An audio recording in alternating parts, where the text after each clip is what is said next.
ولا تدعوا مع الله إلها آخر لا إله إلا هو كل شيء خالق إلا وجهه له الحكم وإليه ترجعون له الحكم وإليه ترجعون صدق الله مولانا العظيم وصدق رسوله النبي الكريم نحن على ذلك لمن الشاهدين والشاكرين والحمد لله رب العالمين. السلام علیکم ورحمۃ اللہ وبرکاتہ. آواز آ رہی تو تک آؤں سمجھ آ رہی اور نیڑے ہو جا.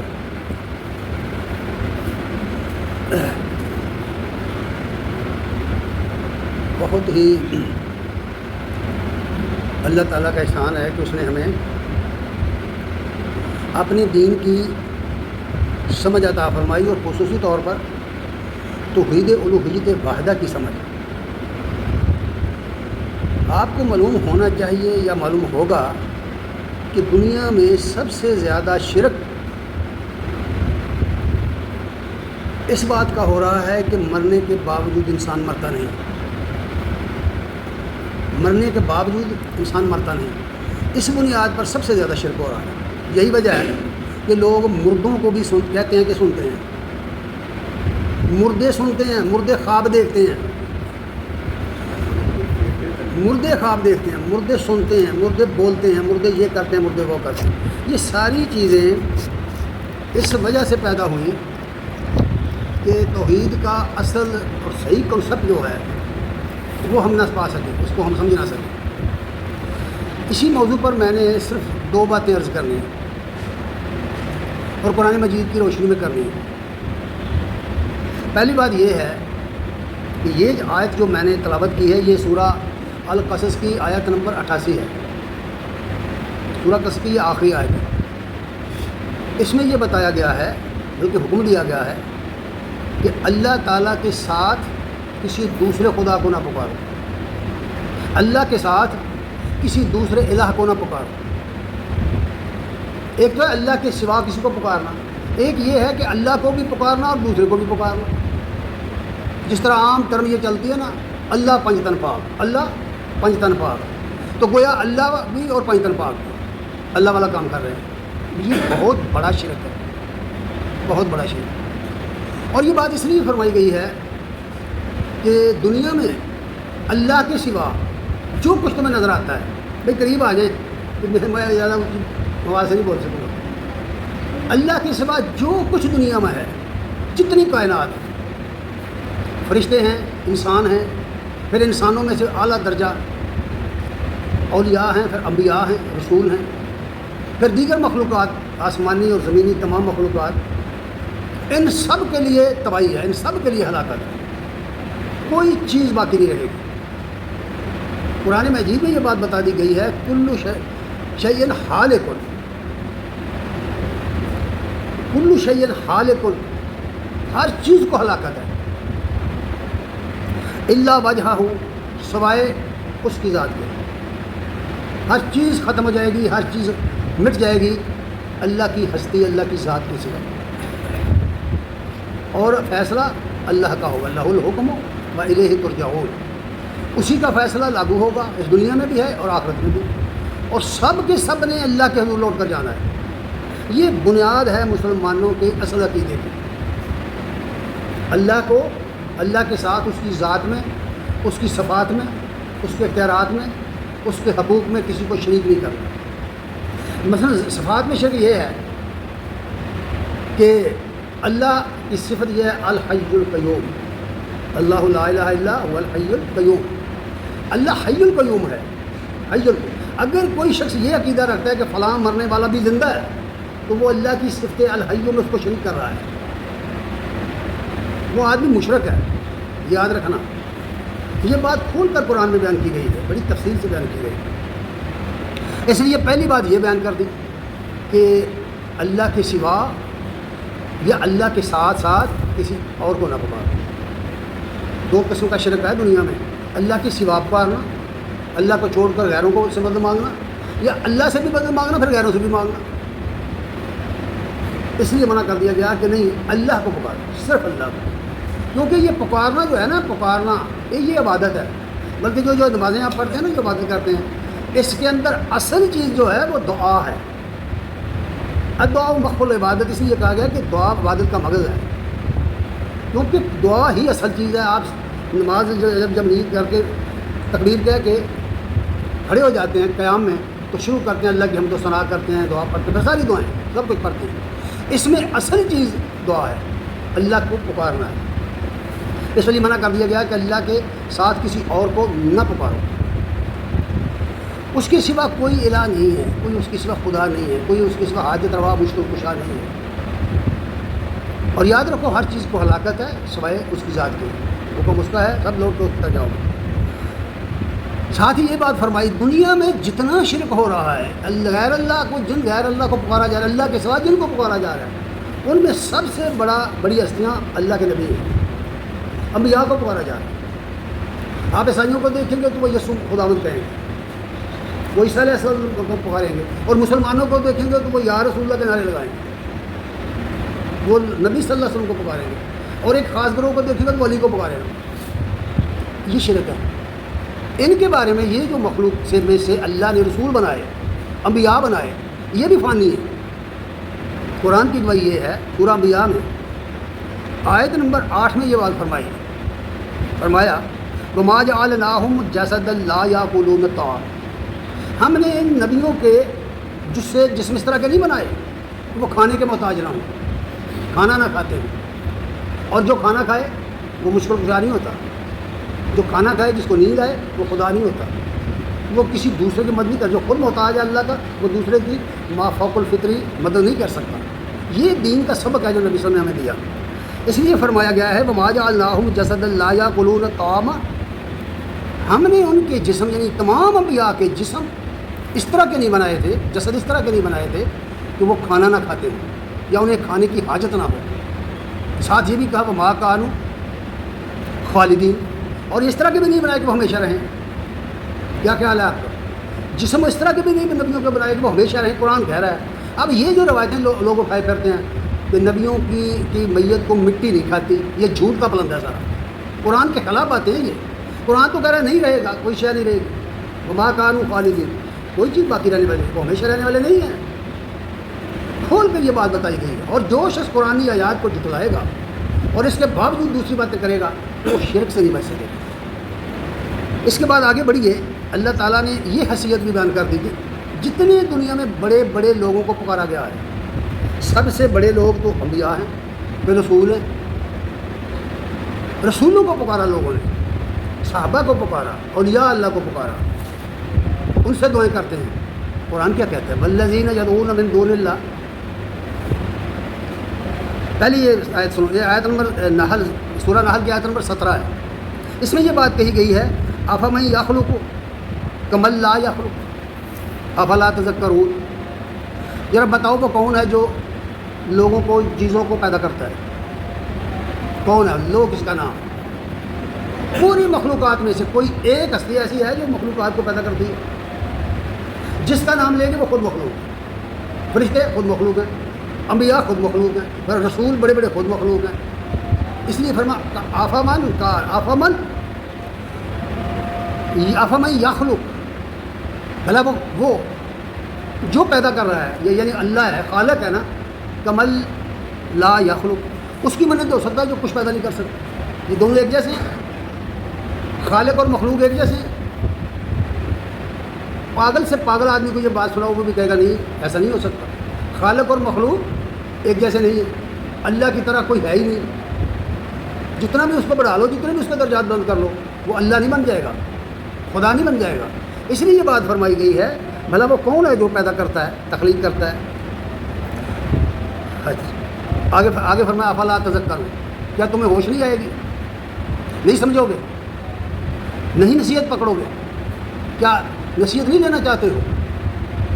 یہ چھوٹی سی بات، ایک ٹکڑا ہے آیت کا، کہ وہ جو پیدا کرتا ہے اس کی مانند نہیں ہے جو پیدا نہیں کرتا۔ جو خالق ہے، مخلوق اس کی مانند نہیں ہو سکتی۔ یہ بنیادی اصول بیان کر دیا گیا ہے، قانون بیان کر دیا گیا ہے۔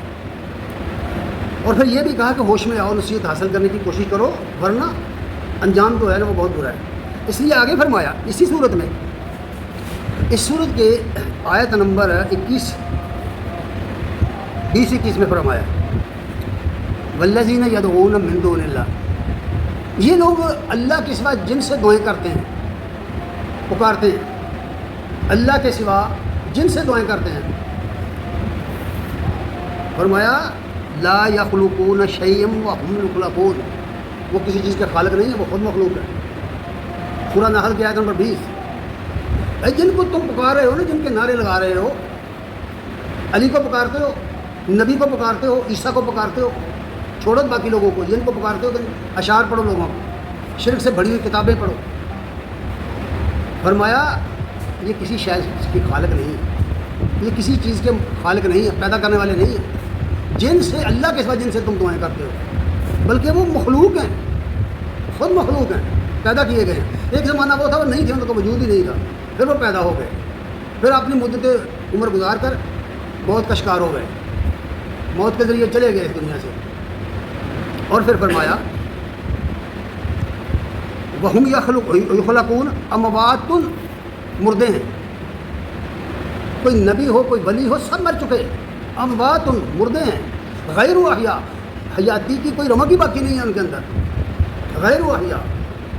اور پھر اگلی بات یہ فرمائی کہ ایانا وما یشعرون ایانا یبعثون، اور وہ جن کو تم پکارے انہیں اتنا شعور بھی نہیں ہے کہ وہ کب اٹھائے جائیں گے، وہ نہیں جانتے کب اٹھائے جائیں گے۔ ذرا اندازہ کرو، قرآن تو پڑھ کر دیکھو، چھوڑ دیا لوگوں نے قرآن پڑھنا، پھر یقین نہیں ہے قرآن کی آیات پر لوگوں کو۔ اس لیے فرمایا کہ والذین یدعون من دون اللہ لا یخلقون شیئا وهم یخلقون اموات غیر احیاء، مردے ہیں، زندہ نہیں ہیں، وما یشعرون ایانا یبعثون، اور انہیں یہ بھی شعور نہیں کہ وہ کب اٹھائے جائیں گے۔ مرنے کے بعد شعور کیسے ہو سکتا ہے جبکہ زندہ نبی کو بھی نہیں پتا قیامت کب آئے گی۔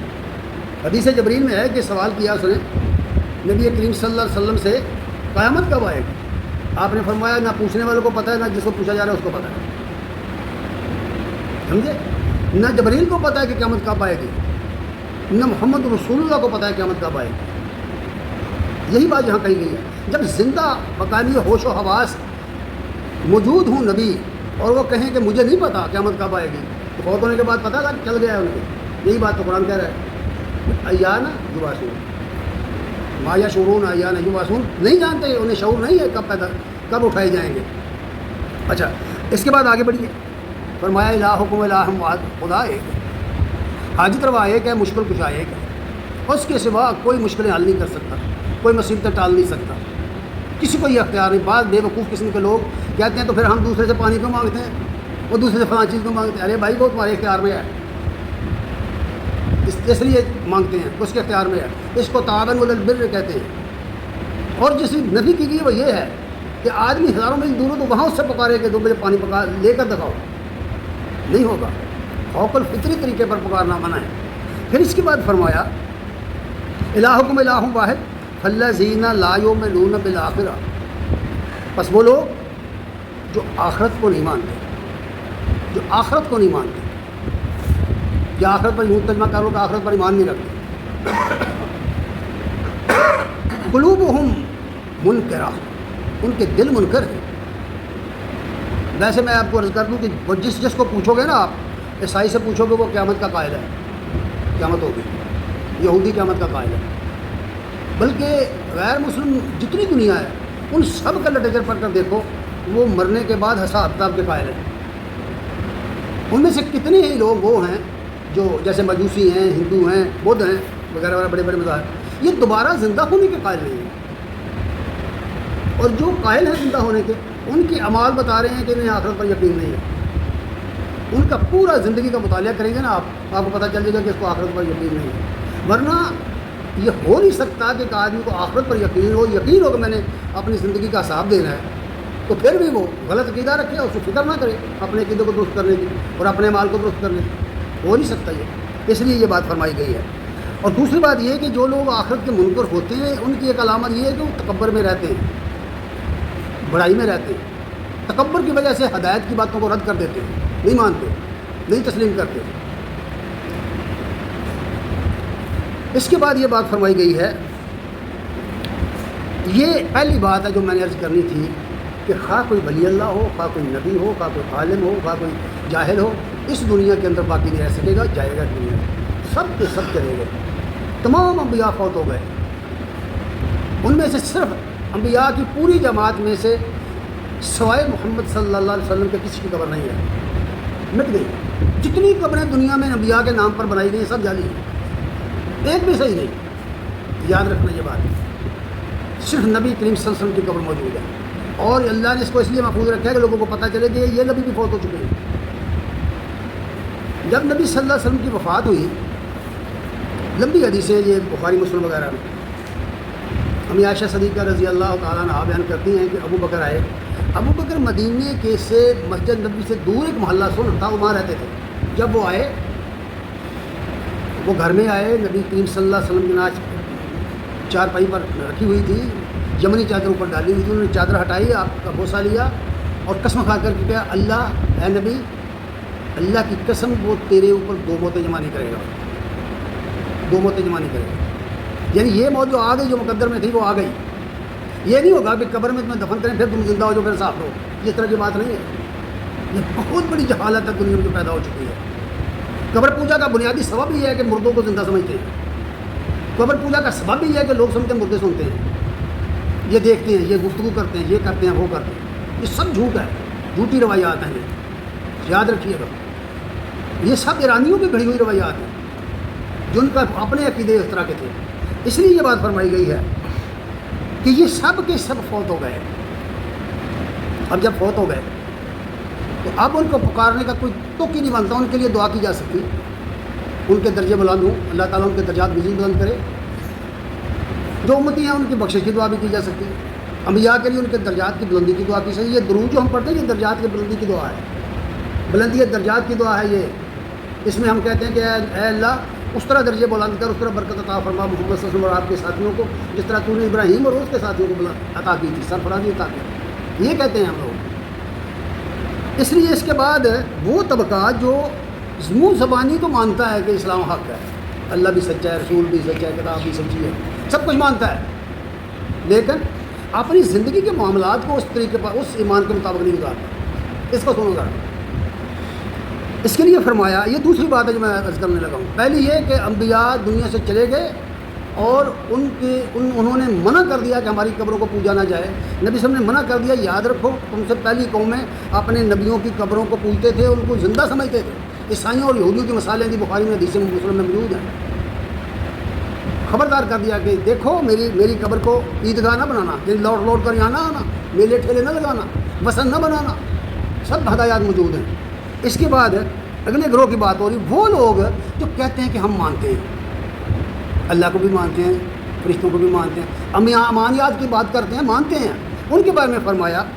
یہ سورہ نساء کی آیت نمبر 60-61 ہے، 61 60 اور 61، ذرا اس کو مطالعہ کرو۔ فرمایا الم تر الی الذین یزعمون انہم آمنوا بما انزل الیک وما انزل من قبل۔ اے نبی کیا تم نے وہ لوگ دیکھیں جن کا دعویٰ یہ ہے کہ وہ اس چیز کو مانتے ہیں جو اللہ نے تمہاری جانب اتاری ہے۔ کیا اتارا ہے اللہ نے؟ قرآن۔ دعویٰ ان کا یہ ہے کہ ہم اس چیز کو مانتے ہیں جو اللہ نے تیرے اوپر اے نبی اتاری ہے اور تو اس سے پہلے جو کچھ اتارا ہے، یعنی پہلے بھی وہی کے ذریعے کتابیں نازل ہوئی ہیں۔ اللہ تعالیٰ کی طرف سے سب تنزیل جو ہے اس کو مانا جائے، نازل شدہ کتابوں کو برحق مانا جائے، وہی کا ہونا برحق مانا جائے، اور اللہ کی ہدایت کے مطابق ان کتابوں کو چھوڑ کر آخری کتاب، چونکہ یہ ان کا مجموعہ ہے، اس پر عمل کیا جائے۔ یہ بات کہی کہ ذرا دیکھو معاشرے کے اندر وہ کون لوگ ہیں، تو دعویٰ تو رکھتے ہیں ماننے کا، لیکن کرتے کیا ہیں؟ ذرا سنیے۔ یریدون ان یتحاکموا الی الطاغوت، جب وہ اپنی زندگی کے فیصلے کرتے ہیں تو وہ طاغوت کی عدالت میں جاتے ہیں، طاغوت کی طرف جاتے ہیں، یعنی اللہ کے باغیوں سے فیصلے کرواتے ہیں، اللہ کے نافرمانوں سے اپنے فیصلے کرواتے ہیں۔ یریدون ان یتحاکموا الی الطاغوت وقد امروا، حالانکہ انہیں حکم یہ دیا گیا تھا کہ ان یکفروا بہ، انکار کرو اس کا۔ ہر وہ شخص جو اللہ کو نہیں مانتا اس کا انکار کرو، اس کی بڑائی کا۔ جب تک طاغوت کا انکار نہ کرے آدمی مومن نہیں بنتا۔ فمن یکفر بالطاغوت ویؤمن باللہ، یہ بنیاد بنا دی گئی ہے۔ کلمہ پڑھو، سمجھ کے پڑھو کلمہ، کلمے کے اندر 3 پوائنٹ بیان کیے گئے ہیں. اللہ کے سوا کوئی الہ نہیں، محمد صلی اللہ علیہ وسلم اللہ کے رسول ہیں، محمد صلی اللہ علیہ وسلم اللہ کے بندے ہیں. ان 3 اجزاء میں سے اگر ایک کا کوئی شخص انکار کرے کافر ہے، منکر ہے وہ کلمے کا. سمجھے؟ اس لیے یہ بات فرمائی گئی ہے کہ وہ وَيُرِيدُ الشَّيْطَانُ أَن يُضِلَّهُمْ ضَلَالًا بَعِيدًا، اور شیطان نے ایسی چالیں چلی کہ گمراہی میں دور نکل گئے. شیطان کی مرضی پوری کی ان لوگوں نے. اچھا، اس کے بعد اگلی آیت سے دیکھو ذرا. وَإِذَا قِيلَ لَهُمْ تَعَالُوا إِلَىٰ مَا أَنزَلَ اللَّهُ، جب ان سے کہا جائے کہ آؤ اس چیز کی طرف جو اللہ نے اتاری ہے. بات کی سمجھ آ رہی ہے نا؟ اگر ایک بندہ آدمی ہماری مجلس سے سمجھ گیا بات بن جائے گی. جب ان سے کہا جاتا ہے کہ اللہ کی طرف آؤ، اللہ کے کلام کی طرف آؤ، اس چیز کی طرف آؤ جو اللہ نے اتاری ہے. وَإِذَا قِيلَ لَهُمْ تَعَالُوا إِلَىٰ مَا أَنزَلَ اللَّهُ وَإِلَى الرُّسُولِ، آؤ اللہ اور اس کے رسول کی طرف. رَأَيْتَ الْمُنَافِقِينَ، تو تم منافقوں کو دیکھو، يَصُدُّونَ عَنْكَ صُدُودًا، وہ رک جائیں گے، وہ یہ بات نہیں کریں گے کہ اللہ کی طرف آئیں، اللہ کے رسول کی طرف آئیں. یعنی اللہ کی طرف، اللہ کے قرآن کی طرف، نبی کی سیرت کی طرف، نبی صلی اللہ علیہ وسلم کے احکام کی طرف آئیں، اس طرف نہیں آئیں گے. من مانی کریں گے، اپنی مرضی کریں گے. یہ ان کی بات کہی گئی ہے. پھر فرمایا کہ حالانکہ اللہ تعالیٰ نے سورہ نساء کی آیت نمبر 64 میں یہ بات فرمائی ہے، وَمَا أَرْسَلْنَاكَ مِن رَّسُولٍ إِلَّا لِيُطَاعَ بِإِذْنِ اللَّهِ، اللہ نے جتنے رسول بھیجے اپنے اذن سے ان کی اطاعت کا حکم دیا ہے. ان کی اطاعت کرنا بتایا گیا ہے. ماننا صرف نہیں ہے، مان کر رہ جانے سے نجات نہیں ہوگی، اطاعت سے نجات ہوگی. اللہ اور اس کے رسول کی بات ماننا، اس پر عمل کرنا. اور اس کے لیے 2 بنیادیں ضروری ہیں. 2، ایک ہے توحید، نقطۂ توحید. یہ آدمی کو سمجھ آ جائے کہ توحید کیا ہے، وہ اللہ کے ساتھ کسی کو پکارے نہ، اللہ کے سوا کسی کو پکارے نہ. اور دوسرا نقطہ اسے سمجھ آ جائے کہ محمد رسول اللہ کی سنت ہے. جو شخص اس سے ہٹ گیا وہ بدعت کا شکار ہو جائے گا. 2 بنیادیں ہیں دین کی، اللہ تعالیٰ کی توحید اور نبی کی سنت، طریقہ سنت. نبی صلی اللہ علیہ وسلم نے جس طرح اللہ کو ماننے کا حکم دیا ہے اس طرح ماننا. اللہ کو ساری دنیا مانتی ہے، یاد رکھنا. ساری دنیا کے کافر اللہ کو مانتے ہیں، لیکن اس طرح نہیں مانتے جس طرح محمد صلی اللہ علیہ وسلم نے سکھایا ہے. اس طرح ماننے کی ضرورت ہے. اس لیے یہ بات فرمائی گئی ہے. اچھا، اس کے بعد فرمایا ہے کہ وَلَوْ أَنَّهُمْ إِذْ ظَلَمُوا أَنفُسَهُمْ جَاءُوكَ فَاسْتَغْفَرُوا اللَّهَ وَاسْتَغْفَرَ لَهُمُ الرَّسُولُ لَوَجَدُوا اللَّهَ تَوَّابًا رَحِيمًا.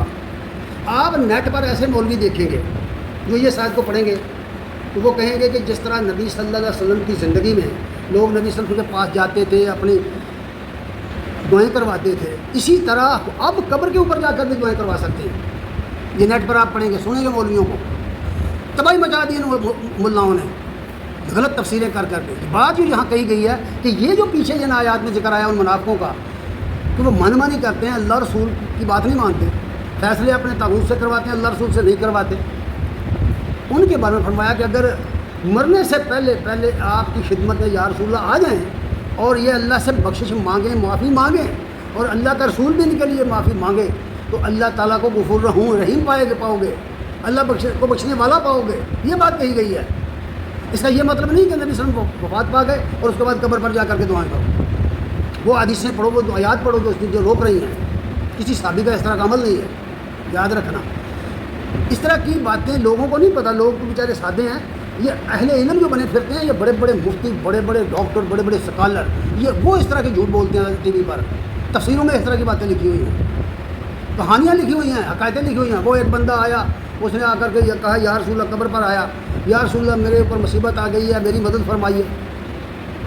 وہ دعائیں کرتا کرتا چلا گیا. جب چلا گیا تو کسی دوسرے کو خواب میں اللہ کے رسول ملے اور اسے کہا کہ جا کے اسے پیغام دے دو کہ تیری مصیبت ٹل گئی ہے.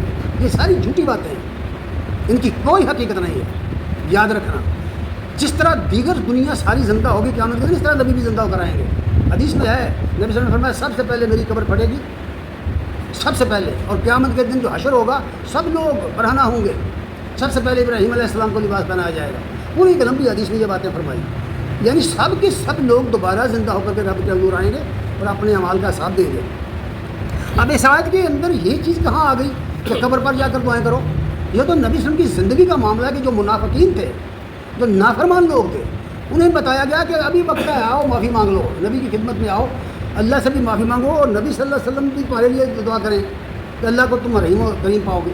یہ بات ہے جو کہی گئی. اس میں یہ کہا کہ قبر پر بھی آؤ اور قبروں پر آ کر کے تم پکارو نبی کو، یہ کہیں نہیں ہے یہ بات. آگے فرمایا آیت نمبر 65. میں نمبر آیتوں کے اس لیے بتائے ہیں کہ گھروں میں جا کے پڑھیں، ان آیات کو پڑھیں، غور کریں، سوچیں ان پر. جو چیز یہاں تفسیروں میں اس کے خلاف ہو، قرآن کے خلاف ہو، یا موضوع روایات ہوں، من گھڑت روایات، یہ جو روایتیں ہیں نا، اگر ان کو آپ جانتے ہوں، ان کو پڑھیں، ان کو اصول حدیث کے تحت پڑھیں، اسماء اور رجال کے تحت پڑھیں، تو آپ حیران ہو جائیں گے. یہ 5% بھی صحیح نہیں نکلیں گے. یہ صورتحال ہے. بے شمار روایات بنائی گئی ہیں، بے شمار بنوٹی چیزیں بنائی گئی ہیں. یاد رکھو نبی صلی اللہ علیہ وسلم اس لیے نہیں آئے تھے کہ وہ کافر قوموں کے عقیدے کی تائید کریں. یہ کفار کا عقیدہ ہے، جتنے ہمارے اندر بہت سارے عقائد پائے جا رہے ہیں. تو آگے فرمایا فلا وربک لا یؤمنون حتی یحکموک فیما شجر بینہم. تیرے رب کی قسم یہ لوگ مسلمان نہیں ہو سکتے، یہ مومن نہیں ہو سکتے جب تک اے نبی تجھے حاکم نہ مانے، تیری بات نہ مانے. نبی صلی اللہ علیہ وسلم کی بات ماننی ہو تو کہاں سے بات، وہ کہاں لکھی ہے؟ اس کے صرف 2 ذرائع ہیں، ایک قرآن ہے، ایک نبی صلی اللہ علیہ وسلم کی سیرت ہے، صحیح حدیث ہے. صحیح حدیثوں میں اگر صحیح باتیں لکھی ہوئی ہیں جو قرآن کے عین مطابق ہیں، ان کے سامنے سر تسلیم خم. یہ بات کہی گئی ہے. جب تک تیرے فیصلوں کو نہیں مانتے اس وقت تک مومن نہیں ہو سکتے. اور ایک بات دوسری فرما دی، ثم لا یجدوا فی انفسہم حرجا مما قضیت ویسلموا تسلیما. آپ یہ دیکھتے ہیں نا کہ عدالتوں میں فیصلے ہوتے ہیں، ایک فریق کے خلاف ہوتا ہے، ہم اس کے جب فیصلہ ایک فریق کے خلاف ہوتا ہے وہ اس فیصلے کے خلاف اپیل میں جاتا ہے، اس کو منظور نہیں ہوتا، وہ فیصلہ پسند نہیں کرتا. نبی کی عدالت کا یہ معاملہ نہیں ہے. نبی کی عدالت سے فیصلہ آ جائے تو اس کی اپیل نہیں ہے. جس نے اس کی اپیل کی، اس میں شک کیا، وہ بندہ کافر ہو گیا. یاد رکھنا یہی بات کہی گئی ہے کہ تیرے فیصلے کو مانے، اور مانے کھلے دل سے، بھیجے ہوئے دل سے نہیں، کھلے دل سے مانے، تسلیم کریں اپنے آپ کو کہ میرا حق نہیں بنتا تھا.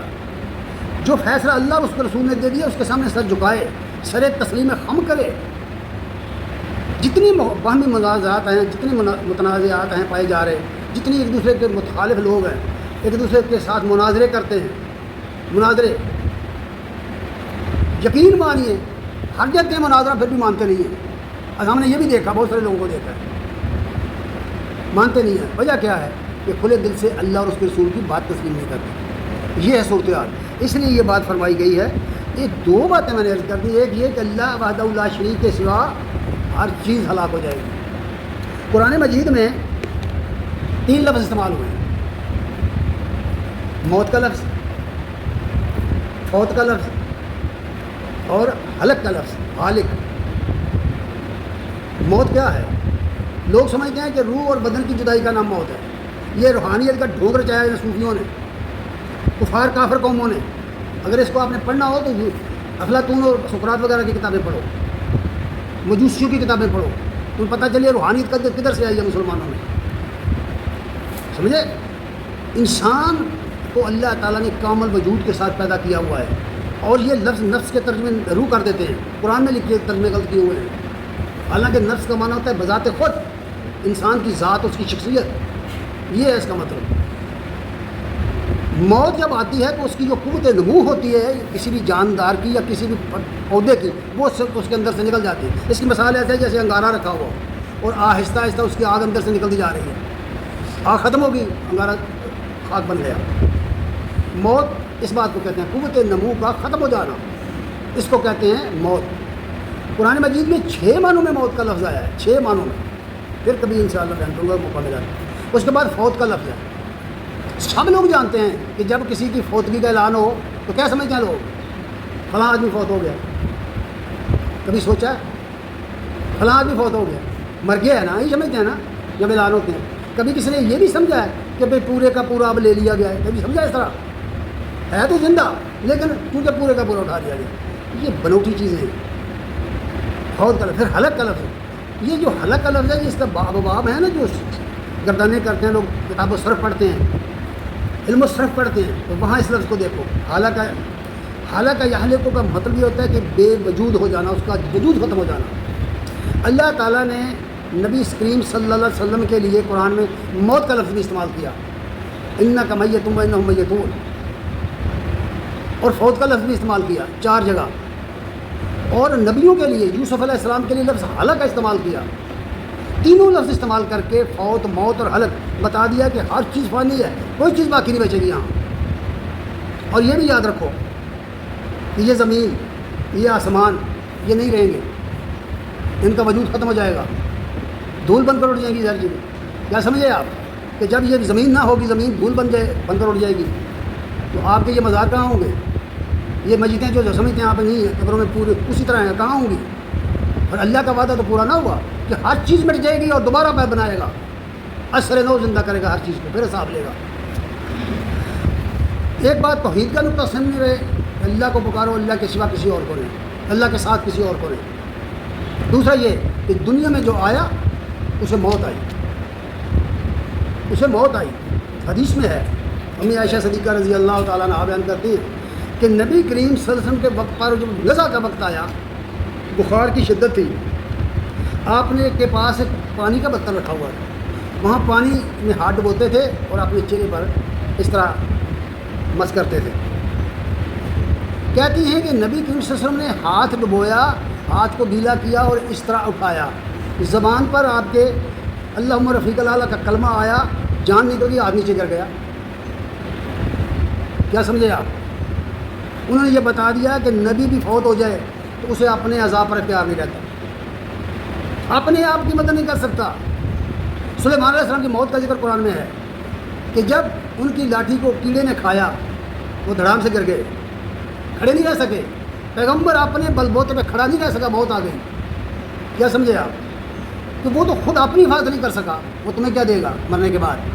تمہیں جو دینا ہے وہ زندگی میں دے گے کہ یہ راستہ ہے دین کا، اس پر چلو، یہ بتا کر گئے ہیں۔ اس لیے یہ سمجھنا کہ ایسی قرآن مجید کی آیات کا یہ مطلب ہے کہ نبی کریم صلی اللہ علیہ وسلم کو پکارو تو ایسا شخص خود مشرک ہے، لوگوں کو شرک کی تعلیم دے رہا ہے۔ دعا ہے کہ اللہ تعالیٰ ہمیں سمجھنے کی توفیق عنایت فرمائے۔ وآخر دعوانا ان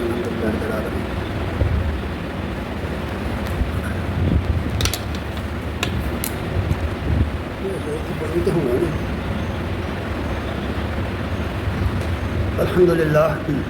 الحمد للہ نحمدہ ونستعینہ ونستغفرہ ونعوذ باللہ من شرور انفسنا ومن سیئات اعمالنا۔